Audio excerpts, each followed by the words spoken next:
One pill makes you love. Well, the Young Turks, guess what we have for you? You're not going to believe this. We have a great show ahead for you. It's unbelievable. It's one of the first times we're going to do a great show. All right, guess who's back? Ben Mankiewicz. Ben and I are doing the show together today. JR's producing. And Jenk, is it? Yes, it is. Hey, how are you, Mr. Mankiewicz? It's going to be good. I look forward to it. I've heard a lot about you. As well as I have of you. I'm no Ben Lyons, but you'll have to do here. Well, speaking of Ben Lyons, I have on a shirt that I got. The one thing I got from this At the Movies gig was a wardrobe. It's very slender fitting, though. I feel sort of snug in it. I feel a little tiny bit gay. And nothing wrong with that. No, totally, it's fine. It's totally fine. Yeah. All right. Yeah. No, you know why? It has that seam going in. I've never seen that before. Yeah, it's interesting. Look, that's the first time I think I've ever said seam. Yeah. Right. With an A. Yes. Right. Exactly. All right. So now we've got a lot of news for you. The conspiracy nuts in the Republican Party are back. This time they've got 100 Republican congressmen with them. It goes on and on. It cuts both ways. They're both lunatics and driving their party into the ground, and at the same time swift-boating the president. He's, in my opinion, of course, not responding forcefully enough. In fact, we have a Washington Post article on that a little bit later. The birthers get slammed. Okay, Orly Taitz gets an elbow from the top rope, right on top of her head. That's how we're pronouncing her name, Orly Taitz. That's the way I'm going with it. I have no freaking idea. Even though she's already been JR on the just show. went with Orly Tights. I don't know. Maybe Anna will remember. We had her on the show, so Anna, what do you think, JR? If I remember correctly, we asked her before we spoke with her, and I think it was tights. Like Orly Tights. That's tights. Tights. Okay. She has two non-names, which I always admire. Those are names that just don't No, exist. they're just, they're just sounds. It's like your name being... So, a little later in the program, Orly Tights. We got a great story on her. She's tights like a tiger. and she's I think you mentioned, but she's the birther lawyer. She's the birther queen. Filed the suit, right? All right, so that's coming up a little bit, and then race and more race. We have a fight on a school bus, which of course has received national attention. Right. I covered education in Charleston for a better part of a year. And I covered some fights on school buses and fights that were supposed to be race riots on school buses. Well, we got another race riot here. Yeah. So we will break down that tape for you in just a little bit, actually. But first, we start with the major news. Max Baucus, late last night, as we told you at the very end of the program yesterday, came out and said, all right, here is finally my Senate Finance Committee bill. It's the last committee in either House of Congress to sign off on the health care plan. It was the Gang of Six, the bipartisan effort, and it's finally done after all this time. And it's good. The only thing is a lot of criticism of it, a lot, and perhaps there should have been, but at least finally, and I think this is really important. We have a bipartisan bill. And there's the problem. No, we don't. So now, look, this is, as I explained a little bit yesterday, great news, because he comes in with 0 Republican senators. And when he comes in with 0 Republican senators, despite all of the compromises and all the things that the concessions, even more than compromises. Yeah, I think that's exactly right. And not just the public option, which gets a lot of press, and we talk about it a lot, but including cave in to Joe Wilson at the end and throw in a provision to purposely discriminate against illegal immigrants and make sure they can't get insurance like the way they do now, which if they pay for insurance, they can get it now. And they did a provision to make sure they couldn't get it. They caved on every single issue and came up with a donut, right? So since they did that, now Max Baucus has lost tremendous credibility. Now, Ben, before we get into the quotes that are devastating on Baucus and his own press conference, which is comical, I think the Republicans might have played this one very poorly, because if they don't sign on to anything, well, then the Democrats have no incentive. They don't even have, it's not even incentive. They don't have cover to be able to say, hey, you know what could we do? We had to compromise on the public option, for example. I think they've handled it horribly. I think the best friend in 2006 and 2008, and I think in 2010, and right now in 2009, the best friend to Democrats certainly isn't competent governing. Yeah, that's It not been the no, case. it's the sort of, I mean, more of a do-nothing Congress on the Republican side than anything. I mean, but you wouldn't expect them to do anything. They're never going to do health care reform. They don't think there should be reform. They think there should be less. Now, that's certainly true of the Republicans, but I think that, like, if they, of course, my sense of the Republicans is that they want to protect the corporations at all costs, right? And they've driven the party into the ground trying to run after that corporate money, right? And so if it hurts the corporations in real or perceived, in any slight way, they're ready to try to kill the effort. But if you're going to try to, look, this thing is too far gone to try to kill it. Well, and so I think that they're miscalculating if they think they could bring the whole thing down. And by not signing on to an incredibly weak version that Baucus put together, they're forcing the Democrats' hands into pushing for a stronger version. I agree, and I think that they think, I'm certain that many of them think, this is not a politically, this party from a politically astute point of view is at least going to miss George Bush, who politically and policy-wise, was an extreme right-winger, but still always right up until the end, talked a middle-of-the-road game. As we've seen from all the Republicans who've lost or been forced out of the party, there's no reason there.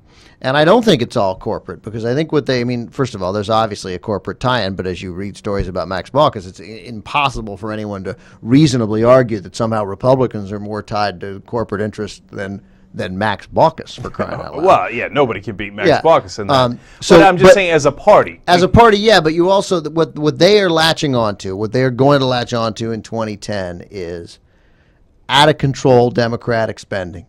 This healthcare thing, no matter what they pass, doesn't matter. And that's why, which you will say as soon as I finish making this point, why compromising them is pointless, because no matter what it is, it's, can you believe what they've done? They're insane. They're spending all of your money. They're mortgaging your future so a big, giant government agency can run healthcare, whether there's a public option or not. But the government is getting involved in your healthcare decisions, a giant bureaucracy, and it costs $1 trillion. And I read an article from David Korn, who's a very well-known progressive writer. He now is writing for Politics Daily. And he said something very similar to what we've been saying on the show, which is this whole Baucus bill with its mandates, and if you don't get insurance, they fine you, is a clear and obvious Republican trap, right? If you fall into that trap and you pass that bill, then a lot of people in this country are going to be angry that all of a sudden they have to buy insurance, and if they don't, they get fined a significant amount, which is up to $700 a month for a family of four if you're making about $66,000. Yeah, because now that's going to hit a lot of people. And who it's going to hit are people who, you talk about the middle class, and that's all we're talking about. They're not going to fine you if you have a family of four and you make $21,000 a year. Right, and besides which, you get a subsidy at that Right, point. so Yeah, it hurts the middle class the worst. He's like, so why would you fall into that trap? Now, the good news is, it doesn't. At least on day one, it doesn't appear that the rest of the Democrats are going to fall into that trap. exactly. So that's why today's news, I think, is really, really solid. Now, yesterday I already told you it was a good news that it was not bipartisan for the reasons we just discussed. And now I'm going to show you some of the quotes for a Democratic reaction, which also leads me to believe that it's very good news because they've come out strongly against it. But before we do that, let's go to Max Baucus's press conference, because he claims it is bipartisan, which is a comical claim, or he hopes at some point maybe it will be bipartisan. He's an optimistic man. Yes, he is. Let's watch clip number 9. That's all we're talking about. You have a family of four, you make $21,000. Yeah, I believe I have an obligation to work as diligently as hard as I can to try to get the most broad-based bill possible. And because after all, the American people want us and I think in Washington to work together, Republicans and Democrats. And they don't like all the partisanship that's going on. And I also think a bipartisan approach is more durable, it's more sustainable, it'll generally mean better policy. So I worked very hard to try to get that bipartisan support, and I think that we will get it. That is, I think that certainly by the time the Finance Committee in this room votes on final passage for health care reform, there will be Republican support. No Republican has offered his or her support at this moment, But I think by the time we get the final passage in this committee, you'll find Republican support. And the choice now is up to those on the other side of the aisle, whether they want to vote for it or not. We worked very hard to make this balance, and that's really what it comes down to. Well, that's it. Sorry, go ahead. And just by the way, there is a Santa Claus. He does come around Christmas, and the Easter Bunny is also true, and will give you some lovely eggs. You just keep waiting for that Republican votes to come along, Max, and see how that turns out for you. As usual, a nice sign there of Democrats and their total lack of understanding of the political process, remarkably, considering they're so entrenched in power right now. But he's like, now the time comes, and he doesn't say anything like, for, people, if you care about health care, we've worked hard, we got this done, and if you care about health care, you're abandoning the American middle class and the American family if you don't support this now. He just says, now the time, and I thought he was gonna, but he's like, now the time has come for Republicans to vote on it if they want to. Like, whoa, slow down. Take the pressure off, Max. That heat is too much. Right. But overall, I look at that press conference, and what I walk away with is thinking, oh man, he's embarrassed. This is an enormous blow to his political career. It doesn't mean he's not going to get elected the next time in Montana. Who knows? He might, with the war chest he has from all the corporate interests that give him money. I'm being literal here. The healthcare industry has given him close to $3 million already. He's going to crush competition in Montana. He's going to way outspend them, and that's why he strikes these deals. But how does Max Baucus go down in history? I know a lot of people will answer he doesn't, right? But he certainly doesn't after this debacle. And I got a sense of a guy who was clearly embarrassed there, Ben. One of the least liked guys in the Senate, too, personally, across the board. See, that's interesting, because that leads perfectly into the Democratic reaction to Max Baucus today, right? And they've been very, very harsh to the point where I thought that's really strange, because no matter how much they don't like a policy proposal, usually politicians, and especially Democrats, almost exclusively Democrats actually, will be exceedingly nice, right? Even if it's a Republican, they'll be like, well, the honorable gentleman from X, Y, and Z, and oh my God, he's the greatest, but, I beg to differ a little bit, right? With all due respect to Jesse Helms and his white robe, And that's usually how it goes, but no, they came out swinging here. Yesterday we told you about Jay Rockefeller, who is the second most senior on the Finance Committee, just delivering an enormous body blow, saying, I will not vote for this bill under any condition. And here are 4 reasons why it is unacceptable, doesn't have a public option, it guts Medicaid, it guts S-CHIP in my state, and I can't do that to the people in my state, the lower income, middle class, et cetera, not going to do it, okay?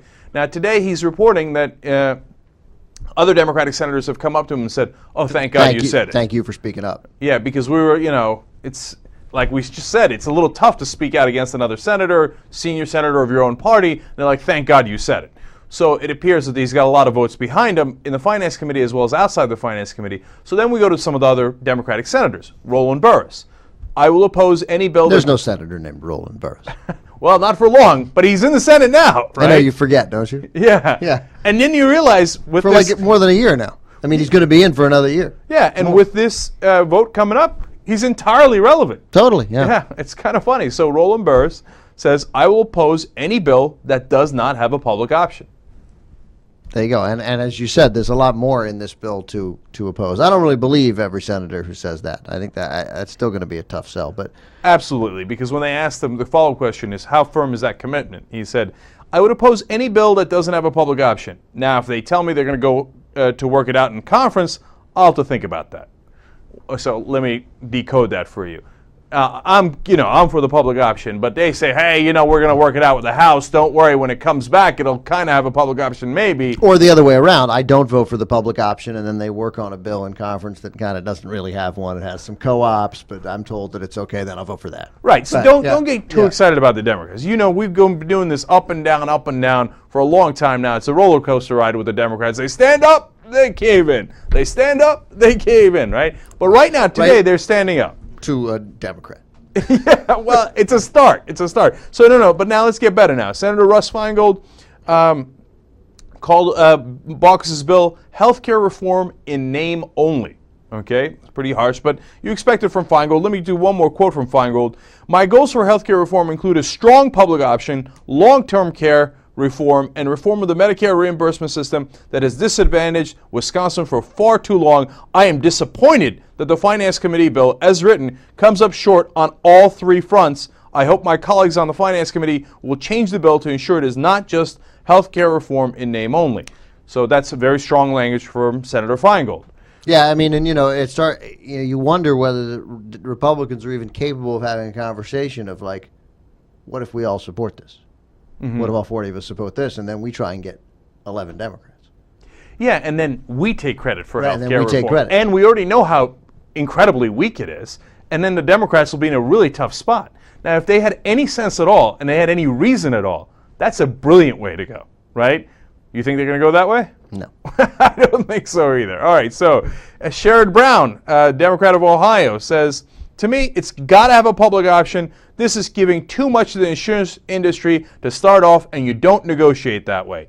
If I vote for a bill without a public option, it has to have very strong language in other places, and I think Baucus probably falls short on that. By the way, there's your answer about Yeah. whether there'll be a public option. No. I know, it's so frustrating because they stand up and then they cave. They stand up and then they It's cave. got to have a public option. It must have a public option. If I vote for one without a public option, it's got to be pretty good elsewhere. So Burris says that, Sherrod Brown says that, so don't get too excited, right? So, but finally, I love this quote. This is Congressman Weiner, who's basically just taken charge of the House Democrats on this issue. So look, if none of you are going to lead, I'll lead. Okay, he's from New York. His name is Anthony Weiner, and he says, the Senate and the President, to some extent, have been like a child looking for a unicorn. I don't see it. The Senate is often called the cooling saucer of our democracy. It's starting to seem more like the meat locker of our democracy. So obviously very strong against the Baucus bill. He called a press conference to do this, and saying the senators, Democratic senators, and the president, Democratic president, are looking for unicorns. That's pretty harsh, and I love it.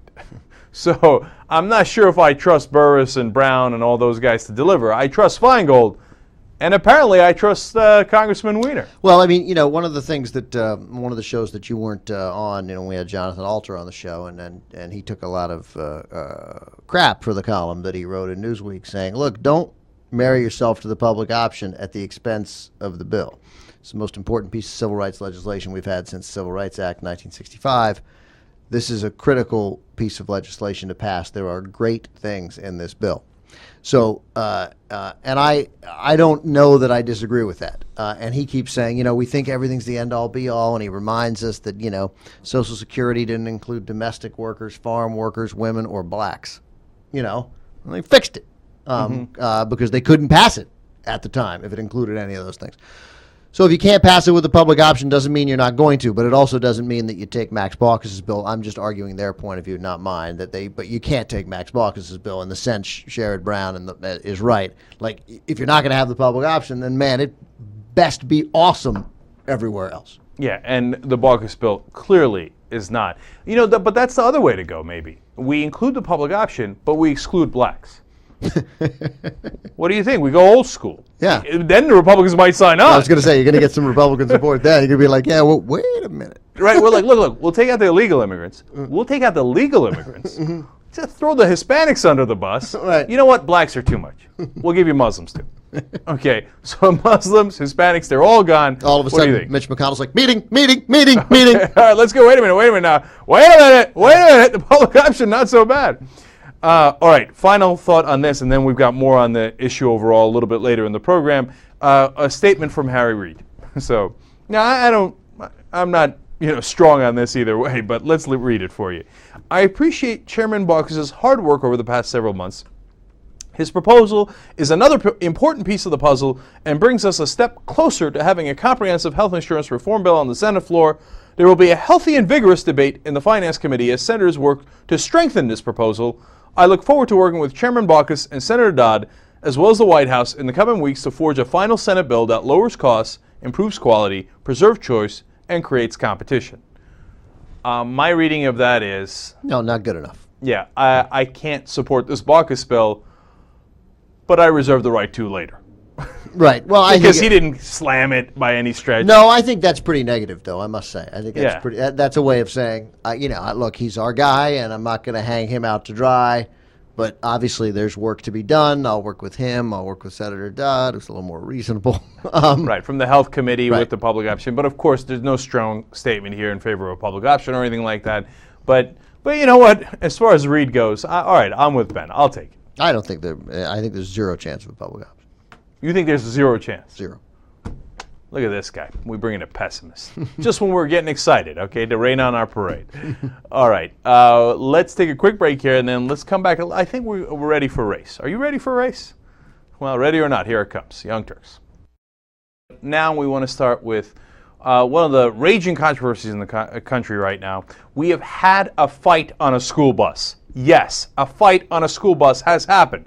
It was between a white kid and a couple of black kids. Hence, obviously, a racial controversy. You're not selling it enough like a news anchor. Oh, I'm not. Okay, sorry. Go ahead. Shocking revelations tonight. A angry fight on a school bus. A scandalous, brutal beating.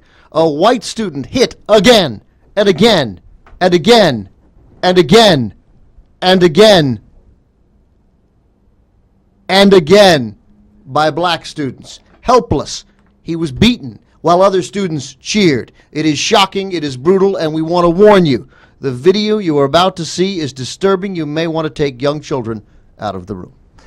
Now, Lou Dobbs didn't go that far, but we're going to show you the video. He went 77% of the way. Yeah, he lose a couple of agains and you're almost there. Now, look, after we show you the Lou Dobbs video, we're going to show you a Rush Limbaugh, video/audio of where he's talking about how this is, of course, Obama's fault. Then we're going to show you the actual fight and see if there was a racial controversy here at all or not.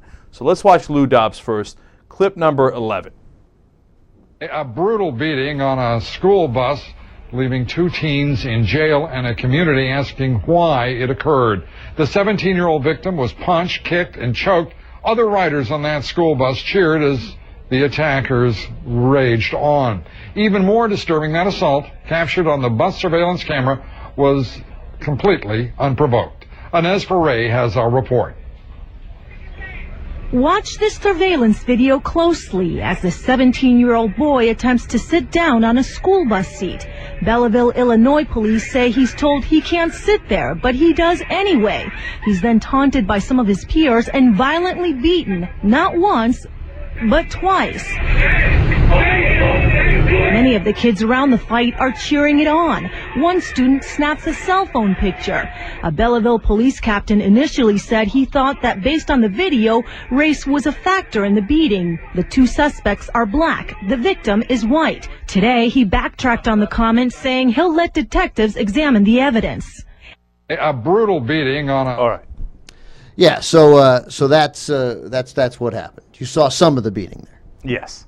You know what? Let's show the people the real beating first before we go to Rush Limbaugh. All right, so let's see. This is what really happened. Okay, now before we go here, right now, at first I have to be honest with you. I saw a picture of this, and it did look like that it was mainly black students, and clearly the victim is white. Okay, so I thought, look, is it possible that it has some racial component? Of course, it's possible. You know, there's so many schools in the country where some kids, sit with only black kids and only white kids and only Asian kids. You don't even need to explain it. Of course it's possible. Of course it's possible, right?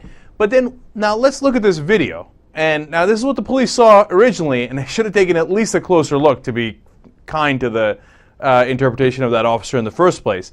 And notice that you'll see white kids in the back of the bus and in the front of the bus sitting all around black kids. So let's watch.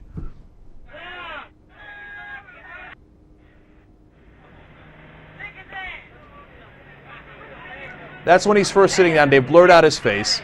See the white kid right in front, obviously sitting with other black kids. But in the back, you'll also see a white kid on the right and now on the left.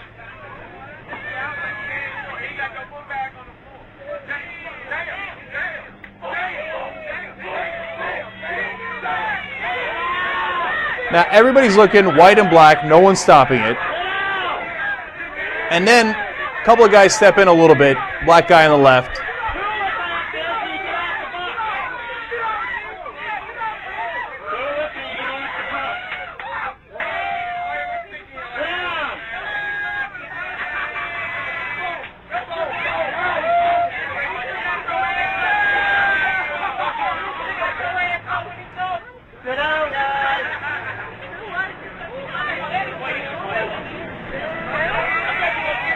And then he does it again.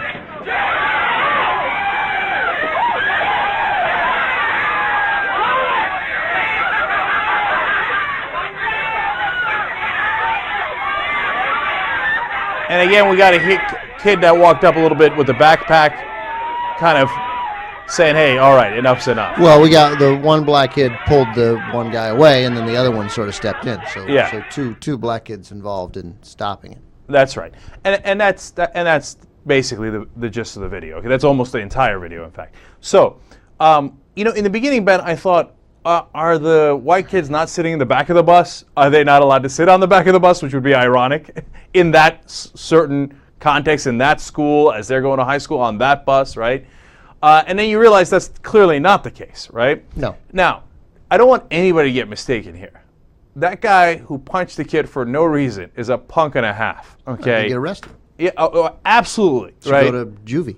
And if I am... Did you call it juvie? They still call it juvie? I don't know. If I'm that kid's parents, Yeah. the kid who got hit several times, Right. I'm beyond outraged. I'm so mad I don't know what to do with myself, okay? And he didn't... Look, I know it happens all the time. It used to happen on our school bus, and I'd be the guy who stepped in and be like, no, that's not cool, right? Yeah, because I was the lib even back then, apparently. Or I fancied myself that way. But anyway, the point is, yeah, I know it happens, but it's not cool. It's not right. It's not acceptable in any way, shape, or form. But that's not the question, right? And by the way, one more note on that. When the kid finally got up and kind of punched back, the white kid, or at least stuck his arm out, then the black kid kind of ran away. I right? didn't notice that. Yeah, I mean, he didn't run away, but he stepped back, and everyone was like, "Woo!" But he never went after him again. You know, I mean, look, it happens on every school bus. I remember we once were on a bus, and the kid sitting behind me was arguing that Harry Brown wasn't a true libertarian, and the kid sitting with me just got up and he was like screaming at him like crazy. It was really tense. Those private school buses, they're zany like that. So I think the kid who said that, I think his feelings were really hurt. And then that was an issue, obviously. That can be worse. Okay, so now you see all of this, right? So is it terrible? I think it is. I mean, like I said, if I'm the parents of the kid, I'm outraged, right?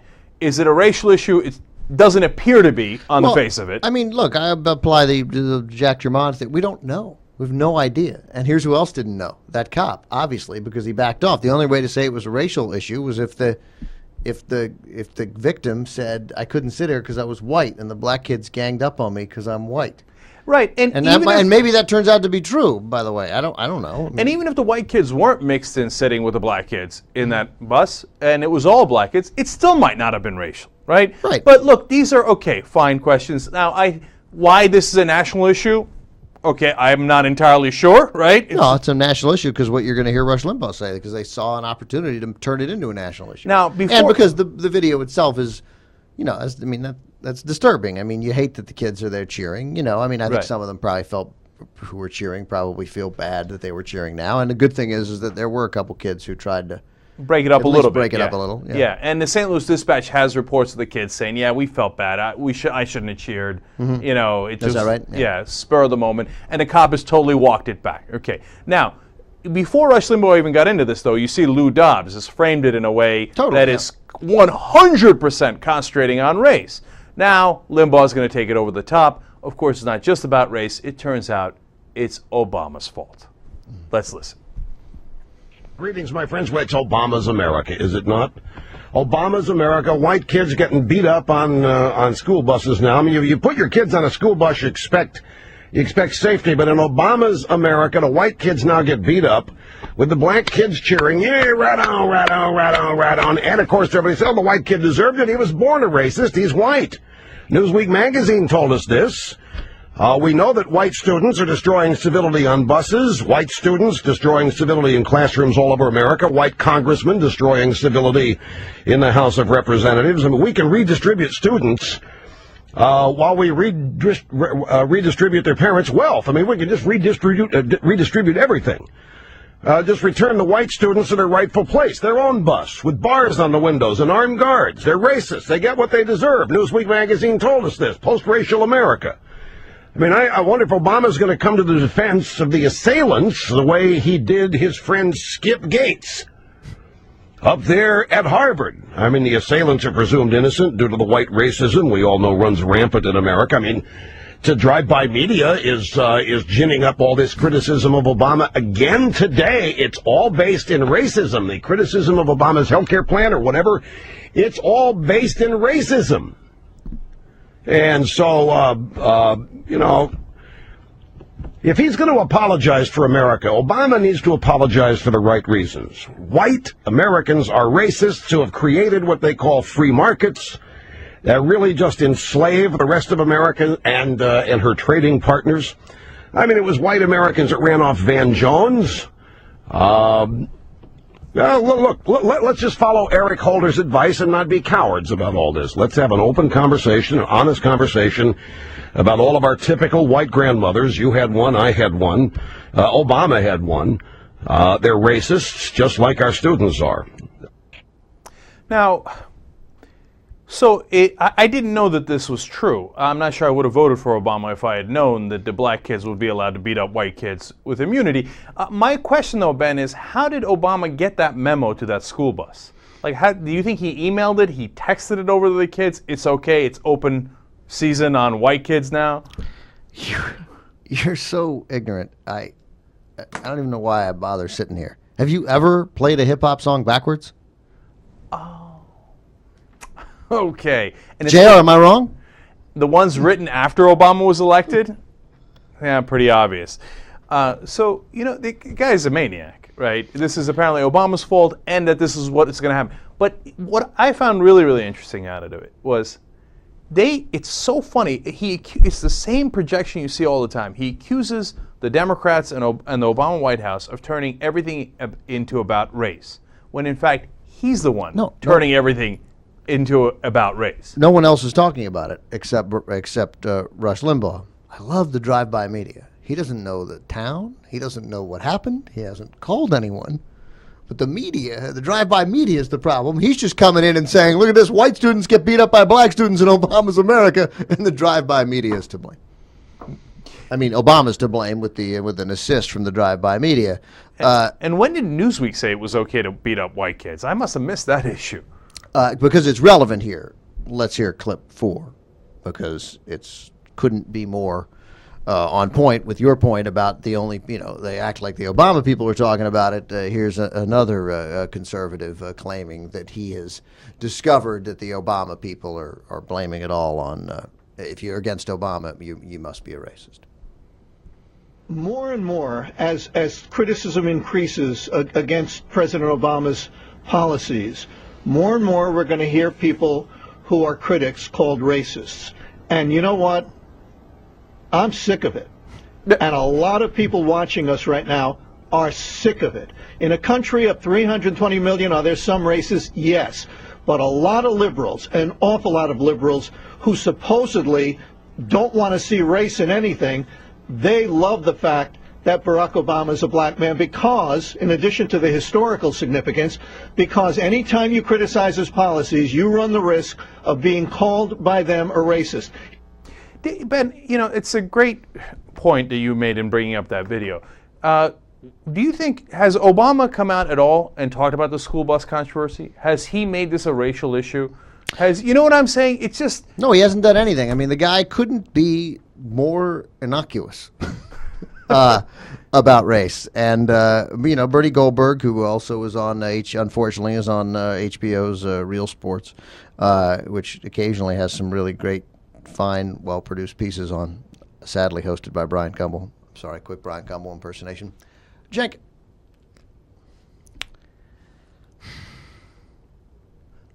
I'm wondering. That's the end of my Brian Gumbel impersonation. So first of all, Bernie Goldberg there says, we're going to hear people who are critics of Obama called racists, and I'm sick of it. Hasn't happened yet, but it will happen, and I'm already sick of it. So, but right there, I mean, again, it's Bernie Goldberg, it's Rush Limbaugh who are talking about race. Yeah, and apparently we're also redistributing the wealth. So those kids who did the punching on the bus On the upside, you got some checks coming your way, apparently, from white America. But I didn't know that. But hey, it is Obama's America. Even though there's an excellent possibility that the white kid is poorer than some of the black kids. I'm sure that can't be. All right, final thought on this. Oh, by the way, you know what? Just real quick, Jr. Were you from this area of St. Louis or a different area? This is Illinois. This was Belleville, Illinois, I think. Oh. See, look at my drive-by media, but it's St. Louis Post-Dispatch. Yeah, it's right across. It would be right across the river. St. Louis is so close to Illinois. But no, I wasn't. Oh, you weren't from this area. St. Louis is right on the other side of the Mississippi. Did you ever meet a white boy on a bus, though? I did not. Oh, you didn't? Oh, that's right, because Obama hadn't been elected yet. Yeah. Now given an opportunity now, you'd go nuts, right? All right, very quickly then. I was working in Charleston, South Carolina, WCSC Live 5 News there in probably 1994, 95, something like that. And I'm doing some stupid education story, and I get a phone call from our news director, Don Feldman. Later did a little time. Drive-by media. Drive-by media, yeah. And I like Don a lot. He's the first guy to put me on TV, sort of helped to launch my career. And I mean, he didn't embezzle money from me. Don calls and he says, "We got to pull you off your story." He was really, everything was a big deal to Don. And I got to pull you off your story. It's a race riot on a school bus. That was the education reporter. Mm-hmm. Right? I'm like, oh, really? Wow, race riot? Really? He's like, yeah. Go to wherever, the school, it's a race riot. I call the school, or I go there, I can't remember, and I talk to somebody there, and they go, race riot? Yeah, there was a fight on the school bus this morning. I'm like, well, was it a black kid and a white kid? They're like, yeah, it was a black kid and a white kid. They're in pre-K. One was almost 5, and one was 5. Wow. So also there was elder abuse also. And which one did Obama incur? So I call him back and I'm like, Don, these kids are 5. I think one was 5, one was 6. These are kindergartners who pushed each other. And he's like, was there a racial component? I go, I don't know. I didn't ask a lot of follow-up questions once I heard they were 5. And I'm like, I don't know. I think maybe, one of the kids said, you black jerk and pushed him, or the other way around. I don't know, but I'm not going to do a story about 5-year-olds shoving each other when they're probably playing together right now on a school bus. I mean, kids shove each other and no one was hurt. It's over. And it's certainly not a race riot. And it was one of the few times that I won that battle. Because he still wanted to do it, because he wanted to tease. And his tease would, of course, be, you can probably guess what the tease would have been. And, and coming up live at 6:30, was there a race riot on a Charleston County school bus this afternoon? We'll have the story. Was there? Was there. And then be like, well, it was a black kid shoving a white kid, but they were only 5. But doesn't matter then. You've teased the story. It makes no difference. Whatever. And that's how you get ratings. So I said I wouldn't do that. And he got mad and told me I'd do what I was told. And he called me back. And then I say I won that battle because something else happened. Not like an education. Something took it. He was a little like a dog. Like somebody walked by his office with bacon. And he was like, "You will do what you're." Whoa.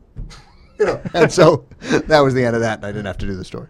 I fear that in the next 4 years there's going to be a lot of quote unquote race riots like this. Yeah. So get ready. All right, Young Turks. We'll be right back.